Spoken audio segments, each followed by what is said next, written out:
عليكم ورحمة الله وبركاته. نحمده ونصلي على رسوله الكريم. أما بعد، فأعوذ بالله من الشيطان الرجيم. بسم الله الرحمن الرحيم. فاسألوا أهل الذكر إن كنتم لا تعلمون.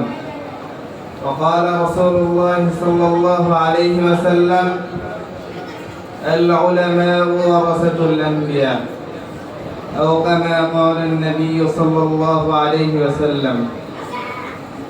অধ্যকার ওসমানিয়া কওমিয়া রাবিয়া মাদ্রাসার পবিত্র সিরাতুন নবী সাল্লাল্লাহু আলাইহি ওয়াসাল্লাম উপলক্ষে বাৎসরিক শিক্ষামূলক প্রতিযোগিতা অনুষ্ঠানের সম্মানিত সভাপতি, বিজ্ঞ বিচারক এবং সুদক্ষ পরিচালক এবং আমার সামনে উপবিষ্ট এলেম বিকাশিত ছাত্র ভাইয়েরা, সকলকে জানাচ্ছি আন্তরিক মোবারকবাদ।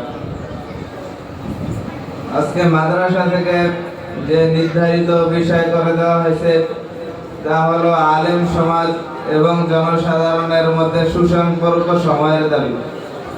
এ বিষয়ে সংক্ষিপ্ত আলোচনা করার চেষ্টা করব ইনশাআল্লাহ। মুহতারাম হাজিরিন, আর যেভাবে গোটা বিশ্বে নাস্তিকতা, অশ্লীলতা জ্যামিতিক হারে বৃদ্ধি পাচ্ছে তা আশঙ্কাজনক। সাধারণ মুসলমানদেরকে দ্বীনি শিক্ষা থেকে দূরে সরিয়ে তাদেরকে দুনিয়ার ধন সম্পদ দ্বারা সম্মোহিত করা হচ্ছে। ঠিক এই সময় সাধারণ মানুষ এবং আলেম সমাজের মধ্যে সুসম্পর্ক আলোচনা করা সময়ের দাবি। মুহতারাম হাজিরিন, সাধারণ মানুষ এই ধন সম্পদের চাকচিক্য দেখে তারা সম্মোহিত হচ্ছে এবং তারা সঠিক পথ থেকে দূরে চলে যাচ্ছে।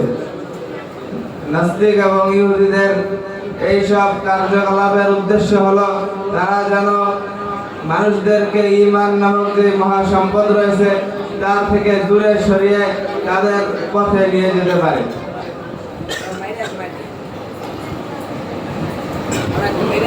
এজন্য তারা তাদের এক কার্যকলাপ চালাচ্ছে। আজকে দেশের বিভিন্ন স্থানে নাস্তিক মুরতাদরা তাদের ধর্মের প্রতি দাওয়াত দিয়ে মুসলমানদেরকে তাদের দিকে নিয়ে যাচ্ছে। ঠিক সময়ের এই মুহূর্তে উলামায়ে কেরাম এবং জনসাধারণের এক হওয়া সবচেয়ে বেশি দরকার। কেননা রাসূল সাল্লাল্লাহু আলাইহি ওয়াসাল্লাম ইরশাদ করেছেন, আল উলামা ওয়ারাসাতুল আম্বিয়া, উলামায়ে কেরাম নবীগণের ওয়ারিস।